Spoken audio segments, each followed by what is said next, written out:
Hello everyone, welcome to Wizard Educational Institute. As always, we are going to discuss some important current affairs topics. আজিৰ প্ৰথম টপিকটো হৈছে India's export economy and the neglect of the north eastern region. এই টপিকটো আমি GS paper 3 Indian ইকনমিৰ ফালৰ পৰা চাব লাগিব। এই আৰ্টিকলটোত লেখকজনে ক'ব খুজিছে যে আমাৰ ট্ৰেড ইকনমিৰ ক্ষেত্ৰত নৰ্থ ইষ্টাৰ্ণ ৰিজিয়নৰ ভূমিকা একেবাৰে নাই, নেগলিজিবল বুলি ক'ব পাৰি।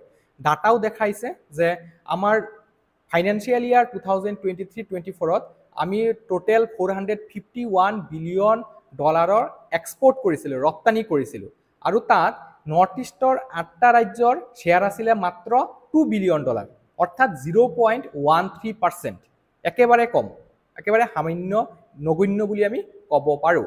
আৰু আনহাতেদি আপোনালোকে যদি চাই মহাৰাষ্ট্ৰ, কৰ্ণাটকা, গুজৰাট, তামিলনাডু এই ৰাজ্যবোৰে মোৰ দেন 70% কণ্ট্ৰিবিউট কৰে ভাৰতৰ এক্সপোৰ্ট কৰাৰ ক্ষেত্ৰত, বোথ গুডছ এণ্ড ছাৰ্ভিচেছ। চ' এইবিলাকৰ ওপৰতে আলোচনা কৰা হৈছে এই আৰ্টিকলটোত। আহকচোন চাওঁ।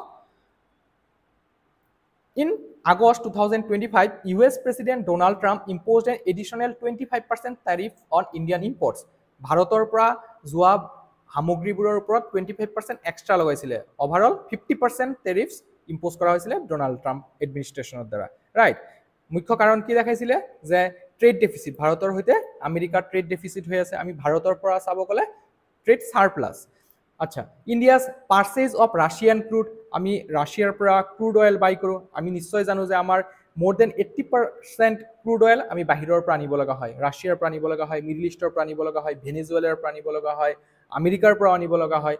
আৰু এটা কাৰণ দেখাইছিলে যে ৰিটালিয়েটৰী প্ৰেচিডেণ্ট, যিহেতু ভাৰতে আমেৰিকাৰ প্ৰডাক্টৰ ওপৰত বহুতখিনি ডিউটি ইম্প'জ কৰে, তাৰ কাৰণে আমেৰিকাও ৰিটালিয়েটৰী এটা প্ৰেক্টিছ দেখাইছে। চ' এই তিনিটা মুখ্য কাৰণ দেখুৱাই পেলাই ডোনাল্ড ট্ৰাম্পে এডিশ্যনেল 25% টাৰিফছ, অভাৰঅল 50% টাৰিফছ ভাৰতীয় গুডছ আৰু ছাৰ্ভিচেছবোৰৰ ওপৰত লগাইছিলে।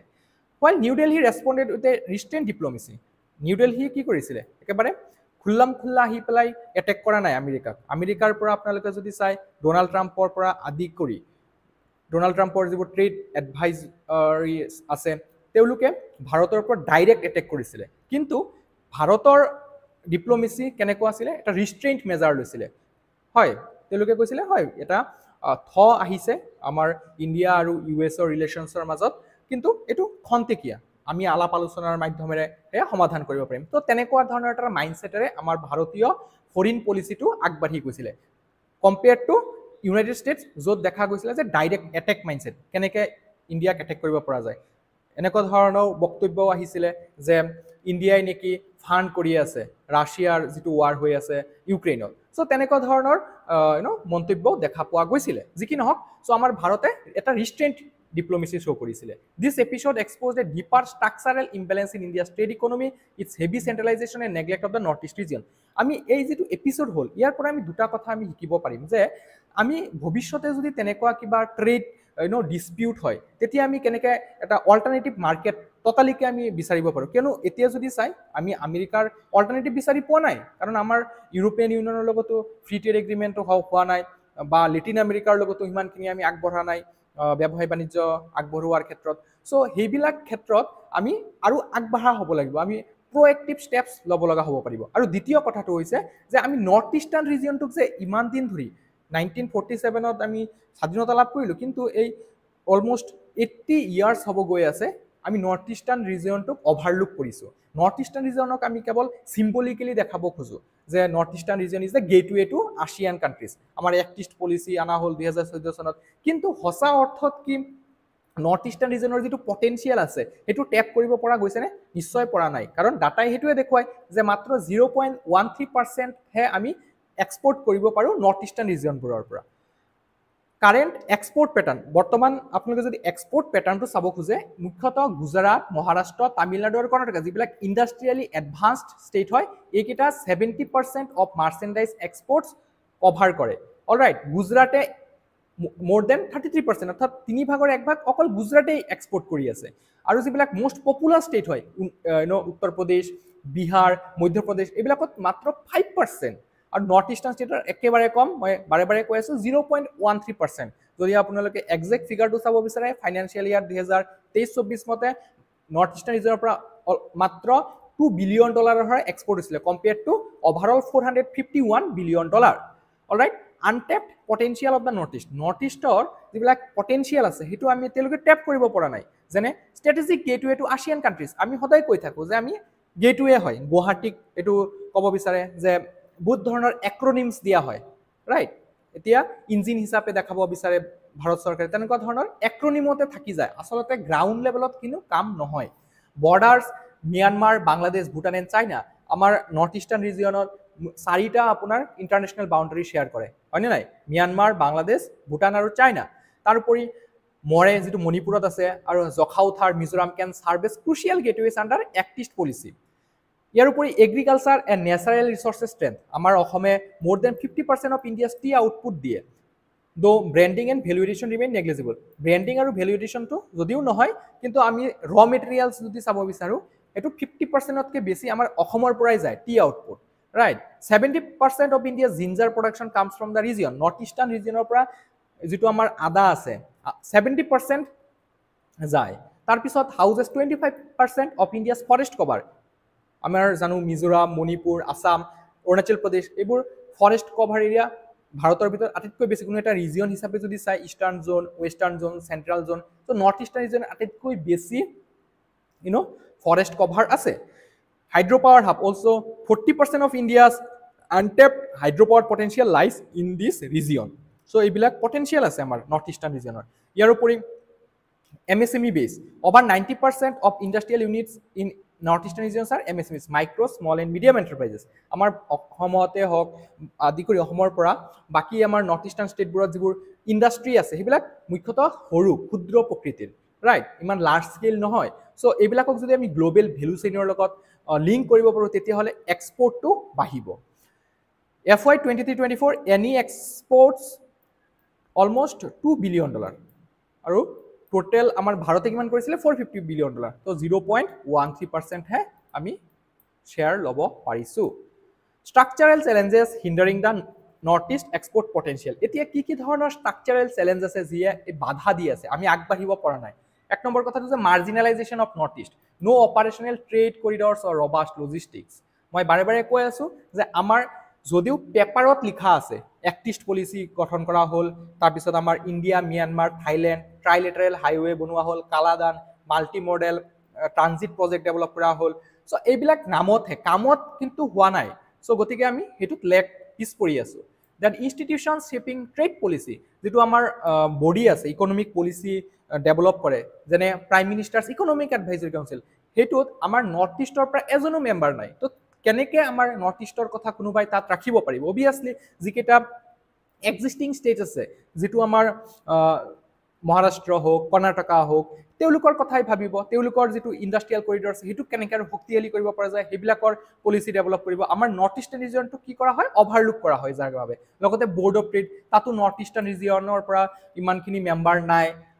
অ'কে, ছিকিউৰিটি চেণ্ট্ৰিক এপ্ৰ'চ ডমিনেটছ, আমাৰ অসমত আদি কৰি আমাৰ অৰুণাচল প্ৰদেশে হওক, ম্যানমাৰ হওক, মিজোৰাম হওক, ত্ৰিপুৰা হওক, মেঘালয়, তাত কি হয় ছিকিউৰিটি চেণ্ট্ৰিক। আমাৰ এক্সপাই এক্ট আছে, আপোনালোকে নিশ্চয় জানে, arm forces special power act, যাৰ দ্বাৰা যিবিলাক আমাৰ মিলিটাৰী আছে তেওঁলোকক এটা স্পেচিয়েল পাৱাৰ দিয়া হয়, যিকোনো মানুহকে এটক কৰিব পাৰে উইথাউট ৱাৰেণ্ট। চ' তেনেকুৱা ধৰণৰ প্ৰভিজনছবোৰ তাত উল্লেখ আছে।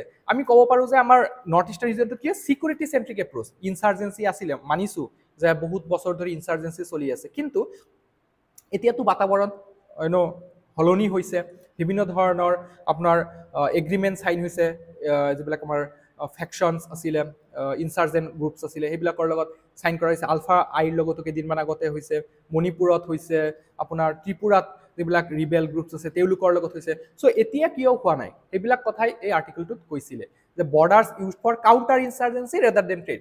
বৰ্ডাৰসমূহক আমাৰ এইটো ৰিজিয়নত কিহৰ কাৰণে ব্যৱহাৰ কৰা হয়, কাউণ্টাৰ ইনচাৰ্জেঞ্চিৰ কাৰণে, নট ফৰ ট্ৰেড পাৰ্পজেছ।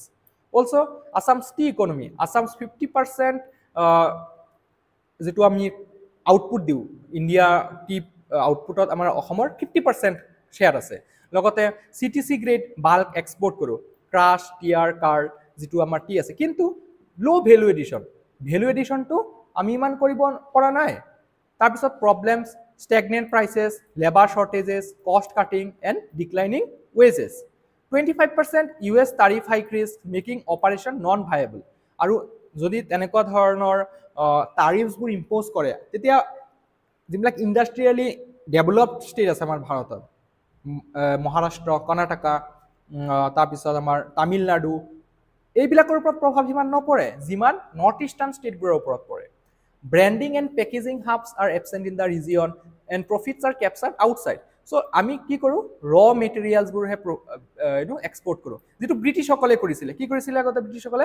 সিহঁতে আমাৰ পৰা ৰ মেটেৰিয়েলছবোৰ লৈ গ'ল আৰু আমি ইংলেণ্ডত যেতিয়া ইণ্ডাষ্ট্ৰিয়েল ৰিভলিউশ্যন হৈ আছিলে তাত বস্তুবোৰৰ এটা ফাইনেল ৰূপ দিলে আৰু সেইটোক আমাৰ মাৰ্কেটত আকৌ চেল কৰিলে। চ' ভেলু এডিশ্যন কৰিলেহে বস্তু এটাৰ যিটো একচুৱেল ভেলু এইটো পোৱা যায়। ৰ মেটেৰিয়েলছকে 2-3 গুণ প্ৰাইচত বিক্ৰী কৰিব পৰা যায়, যিটো আমাৰ নৰ্থ ইষ্টাৰ্ণ ৰিজনত নহয়। আমাৰ ব্ৰেণ্ডিং পেকেজিং জেগা নাই, আমি এইবোৰ বাহিৰত কৰোঁ। চ' প্ৰফিটবোৰ সেইবোৰ জেগাইহে লৈ আছে, কিন্তু আমাৰ ৰ মেটেৰিয়েলছবোৰ আমাৰ নৰ্থ ইষ্টৰ পৰা গৈ আছে। তাৰপিছত energy dependence and vulnerabilities, Numaligarh refinery expansion 9 million metric tonnes per annum, এইটো ইনক্ৰিজ কৰা হৈছে যদিও আমি ৰাছিয়ান ক্ৰুডৰ ওপৰত ডিপেণ্ড কৰিব লগা হয়। Any US sanctions or shipping restrictions would mean Assam and the northeastern economy would be the first to suffer, not India's metros. Borders and connectivity gaps. India-Myanmar frontier. Trade routes like Moraine, Manipur and Zakhaothar in Mizoram have collapsed post-2021 Myanmar COP. তাৰপিছত scrapping of free movement regime in 2024, মণিপুৰত যিটো আমাৰ কুকি আৰু MeitY জনগোষ্ঠীৰ মাজত এটা সংঘাত হৈছিলে, তাৰপিছৰ পৰা এই ফ্ৰী মুভমেণ্ট ৰেজিমটো বন্ধ কৰি দিয়া হৈছিলে। লগতে আমাৰ যিটো ইণ্ডিয়া ম্যানমাৰ থাইলেণ্ড ট্ৰাইলেটাৰেল হাইৱে আছে, কালাদান মাল্টিমডেল ট্ৰানজিট প্ৰজেক্ট আছে, আগৰতলা আখাউৰা ৰেলৱে লিংক আছে, এইবিলাকত ডিলে হৈ আছে, যিটো ক্ষিপ্ৰগতিত হ'ব লাগিছিলে সেয়া হ'ব পৰা নাই। China meanwhile expands influence in Myanmar with investments and militia networks. এতিয়া আমি ভাৰত চৰকাৰে নৰ্থ ইষ্টৰ ডেভেলপমেণ্টৰ কাৰণে লোৱা কিছুমান পলিচিৰ বিষয়ে আলোচনা কৰিম। যেনে এক্ট ইষ্ট পলিচি 2014 চনত এইটো লঞ্চ কৰা হৈছিলে। তাৰ আগতে আছিলে লুক ইষ্ট পলিচি, যিটো 1991ত PV নৰসিম্হা ৰাৱে লঞ্চ কৰিছিলে। এইটো আমাৰ নৰেন্দ্ৰ মোদীজীয়ে লঞ্চ কৰিছে। It strengthens culture, commerce, connectivity and capacity building in the region.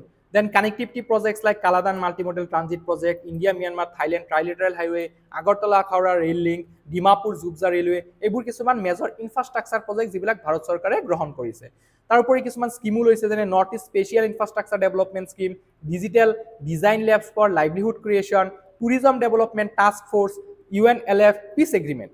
Alright, এটা মুখ্য স্কিম আছে আমাৰ নৰ্থ ইষ্টৰ লগত, সেইটো হৈছে PM DevINE, Prime Minister's Development Initiative for North Eastern Region. এইটো লঞ্চ কৰা হৈছিলে 2022-23 পৰা 2025-26 সময়লৈকে, অৰ্থাৎ 4 বছৰৰ এটা সময়সীমা লৈ পেলাই Prime Minister's Development Initiative for North Eastern ৰিজিয়নটো লঞ্চ কৰা হৈছিলে। আৰু ইয়াৰ মুখ্য উদ্দেশ্য কি হয়? ফাণ্ড ইনফ্ৰাষ্ট্ৰাকচাৰ কনভাৰ্জেণ্টলি, অৰ্থাৎ আন্তঃগাঁথনিমূলক প্ৰজেক্টবোৰ ফাণ্ড কৰা in the spirit of PM Gati Shakti, then support social development project. ইয়াৰ উপৰি যিবিলাক আমাৰ যুৱক আছে, মহিলাসকলৰ কাৰণে লাইভলিহুড এক্টিভিটিজ ক্ৰিয়েট কৰা আৰু ডেভেলপমেণ্ট গেপছবোৰ এড্ৰেছ কৰা। আৰু এইটো কেনেকুৱা ধৰণৰ স্কিম হয়? Central sector scheme. মনত ৰাখিব, চেণ্ট্ৰেল ছেক্টৰ স্কিমবোৰ কিন্তু 100% গভৰ্ণমেণ্ট অফ ইণ্ডিয়াই ফাণ্ডিং কৰে। আৰু এটা আছে চেণ্ট্ৰেলি স্পনচৰ্ড স্কিম, যিটোৰ ক্ষেত্ৰত 60-40 ৰেচিঅ' হয়। 60% গভৰ্ণমেণ্ট অফ ইণ্ডিয়াই বহন কৰে আৰু 40% ষ্টেটবোৰে বহন কৰে। কিন্তু নৰ্থ ইষ্টাৰ্ণ ষ্টেট আৰু হিমালয়ান ষ্টেটবোৰৰ কাৰণে সেয়া 90:10 হৈ যায়। 90% গভৰ্ণমেণ্ট অফ ইণ্ডিয়া আৰু 10% হিমালয়ান আৰু যিবিলাক আমাৰ নৰ্থ ইষ্টাৰ্ণ ষ্টেট আছে সেইবিলাকে বহন কৰে। নন হিমালয়ান ষ্টেটৰ কাৰণে 40% ষ্টেটবোৰে বহন কৰিব লগা হয়। ঠিক আছে, আমি নেক্সট টপিকটোলৈ যাওঁ। সেইটো হৈছে ইণ্ডিয়া EU ষ্ট্ৰেটেজিক এজেণ্ডা। টপিকটো আমি GS পেপাৰ 2 ইণ্টাৰনেশ্যনেল ৰিলেশ্যনছৰ পৰা চাব লাগিব। আমি কণ্টেক্সটো প্ৰথমতে বুজিব যত্ন কৰিম। The European Union has unveiled a new strategic European Union India agenda aimed at elevating bilateral relations with India, focusing on 5 strategic pillars of shared interest and complementary strengths. India EU ties date back to 1962. India আৰু European ইউনিয়নৰ যিটো সম্পৰ্ক আছে সেয়া 1962ৰ পৰাই আৰম্ভ হৈছিলে, যেতিয়া ইউৰোপিয়ান ইকনমিক কমিউনিটি নামে এই ইউৰোপিয়ান ইউনিয়নটোক জনা গৈছিলে। Elevated to a strategic partnership in 2004, আৰু ষ্ট্ৰেটেজিক পাৰ্টনাৰ হিচাপে 2004 চনত এলিভেট কৰা হৈছিলে। 5th summit in Hague, the Netherlands. European Union is India's second largest trading partner and a major foreign direct investment source. আমাৰ ভাৰতৰ কাৰণে ইউৰোপিয়ান ইউনিয়নটো second largest trading partner হয়। লগতে ইউৰোপিয়ান ইউনিয়নৰ পৰা যথেষ্টখিনি ফৰেইন ডাইৰেক্ট ইনভেষ্টমেণ্ট আমাৰ ভাৰতলৈ আহে। EU increasingly seeks stronger role in the Indo-Pacific, while India looks to diversify beyond US, Russia, India dependence. European Union Indo-Pacific region to invest কৰি আছে, যথেষ্টখিনি সিহঁতে ফোকাস কৰিছে যে এই মাৰ্কেটটো কেনেকৈ ল'ব পৰা যায়। ইয়াৰ উপৰি আমাৰ ভাৰতৰ যেটো উদ্দেশ্য যে আমি কেনেকৈ US, ৰাছিয়া, চাইনাৰ ডিপেন্ডেন্সৰ পৰা আঁতৰি পেলাই আমি ডাইভাৰ্সিফাই কৰিব পাৰো মাৰ্কেট। সো দুইজনৰে বেনিফিট, মিউচুৱেল বেনিফিটৰ কাৰণে এই যেটো সামিট 2026 ফেব্ৰুৱাৰী মানত হ'ব লগা আছে এটো ইম্পৰ্টেন্ট হৈ যায়। 5 pillars of new strategic agenda, 5টা মুখ্য পিলার আছে। 1 নম্বৰ economy and trade, EU is India's largest trading partner, trade in goods $120 billion, services $60 billion। 2024 চনৰ ডাটা মতে আমি ইউৰোপিয়ান ইউনিয়নৰ লগত $120 billion ট্ৰেড কৰিছিলো, সাৰ্ভিসৰ সেক্টৰত আমি $60 billion ট্ৰেড কৰিছো, এটো গুডছৰ আৰু এটো সাৰ্ভিসৰ। ঠিক আছে, আমি 2023 চনত চাইছিলো ইউ পৰা $140 billion আহিছে FDI, আৰু 6000ৰ ওপৰত ইউৰোপিয়ান ইউনিয়নৰ কোম্পানী আমাৰ ভাৰতত আছে যিবিলাকে almost 3 million, that is 30 lakh মানুহক চাকৰি দি আছে। ইনডাইৰেক্টলি তো আৰু বহুত মানুহক সাপোৰ্ট কৰিয়ে আছে। ইয়াৰ উপৰি plans conclude FTA and investment protection agreement by 2025, air transport agreement, geographical indications, strengthen supply chains via trade and technology council.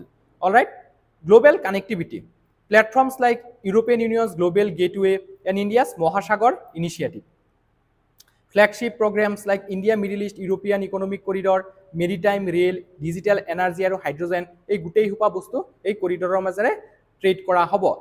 Example like Blue Raman submarine cable 11,700 kilometre long হয়, যেটো ইউৰোপৰ পৰা ইণ্ডিয়ালৈ ফাষ্ট গতিত ডাটা ট্ৰান্সফাৰ কৰিব। Cooperation on green shipping corridors for sustainable maritime trade. Emerging technologies, European Union strengthens research, regulation, digital infrastructure, green technology. India strengthens skilled workforce, frugal innovation, startups, and large data sets. Initiatives ki loa hoise, European Union India innovation hubs for artificial intelligence, healthcare, agriculture, climate. European Union India startup partnership with European Union Commission and Startup India. Collaboration on nuclear energy like Euratom India Research and Development, nuclear safety, fusion, etc. Focus on responsible technology use, preventing misuse of sensitive technology. তাৰপিছত চতুৰ্থ পিলাৰটো হৈছে security and defense, new European Union India strategic dialogue on foreign and security policy.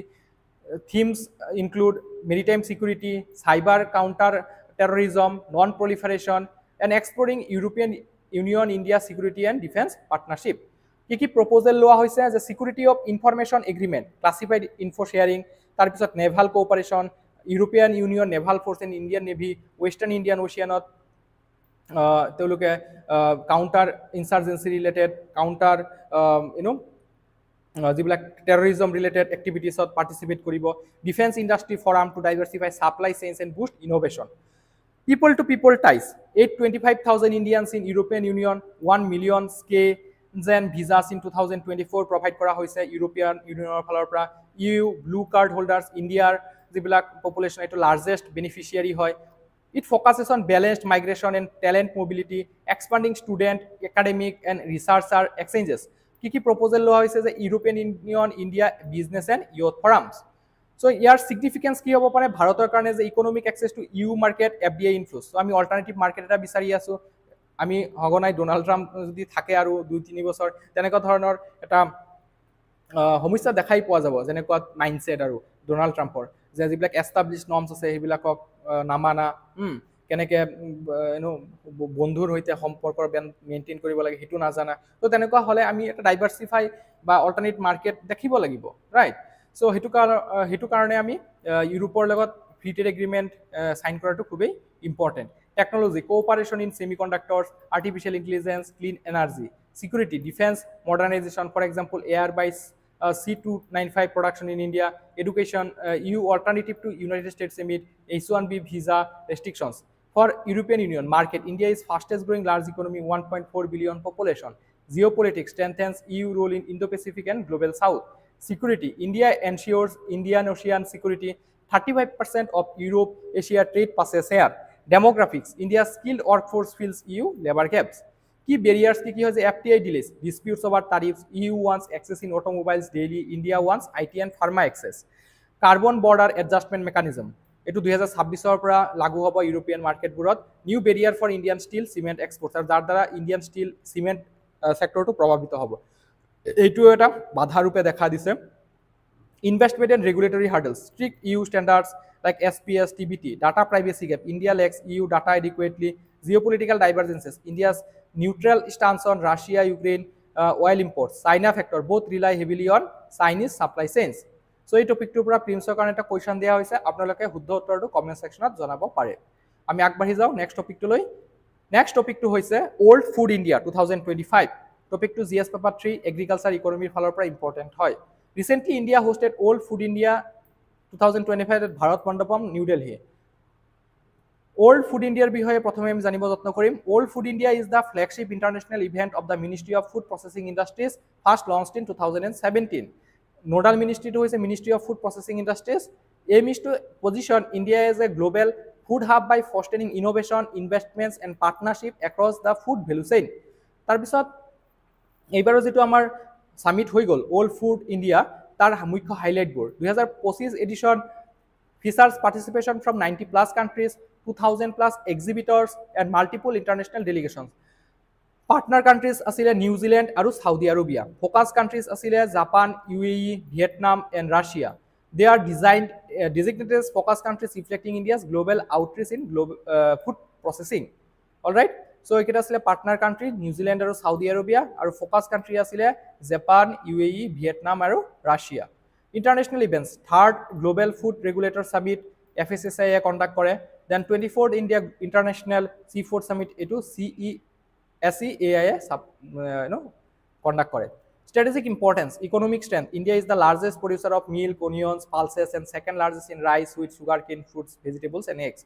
So, our Bharat milk sabotke besi উৎপাদন কৰে onion pulse এবোৰ সবতকে বেছি কৰে আৰু second largest হয় হুইট প্ৰডাকশনৰ ক্ষেত্ৰত সুগাৰ কেন প্ৰডাকশনৰ ক্ষেত্ৰত ফ্ৰুটস প্ৰডাকশনৰ ক্ষেত্ৰত ভেজিটেবলস প্ৰডাকশনৰ ক্ষেত্ৰত আৰু এগস প্ৰডাকশনৰ ক্ষেত্ৰত investment growth the food processing sector attracted $7.33 billion FDI inflow in the past decade supported by 100% FDI policy Vision 2047 link WFI 2025 aligns with Viksit Bharat 2047 advancing sustainability innovation farmer income growth and global food security এই টপিকটোৰ পৰা প্ৰিলিমছৰ কাৰণে এটা question দিয়া হৈছে আপোনালোকে শুদ্ধ উত্তৰটো comment সেকশনত জনাব পাৰে significance to ইয়াত দিয়া হৈ আছে যে new tie up and business opportunities between India and the world 2 number engagement with innovators supply chain leaders and equipment markets then participation from leading global food companies তাৰপিছত showcasing India's rich food culture তাৰপিছত global platform for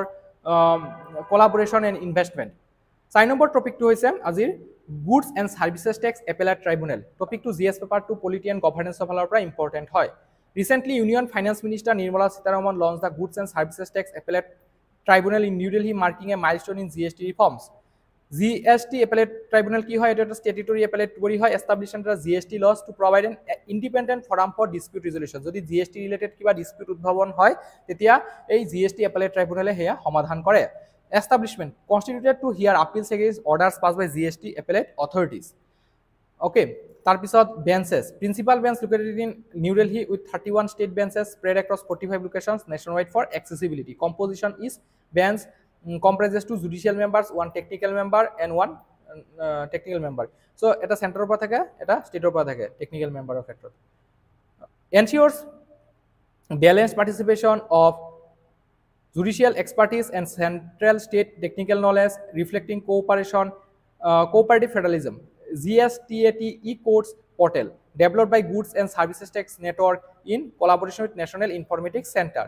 It will enable taxpayers and practitioners to file appeals online, track the progress of cases, and participate in hearings through digital mode. Is it our GSTAT e-courts portal আছে ইয়াৰ দ্বাৰা online আপিল file কৰিব পৰা যায়, progress track কৰিব পৰা যায় আৰু হিয়াৰিংতো online পাৰ্টিসিপেট কৰিব পৰা যায়. Role and objectives: provide a specialized forum for taxpayers to resolve indirect tax disputes, ensure consistency in interpretation, predictability in outcomes, and credibility of the appellate process. It is designed to deliver swift, jargon-free, and transparent justice with digital-first systems, including an e-courts portal for online filing, case tracking, and virtual hearings. Significance কি হয় যে strengthens India's indirect tax dispute resolution framework আমাৰ যেটো indirect tax dispute resolution framework আছে সেইটো strengthen কৰে reduces litigation delays improves ease of doing business যেটো বহুত ইম্পৰ্টেণ্ট হয় বাহিৰৰ পৰা যদি আমি এফডিআই এট্ৰাক্ট কৰিব বিচাৰো ইনভেষ্টমেণ্ট বিচাৰো then boost trust between tax payers and administration embodies the principle of one nation one farm for fairness and certainty. So আজিৰ ক্লাছটো ইয়াতে সামৰিছো thank you and happy Durga Puja to all of you.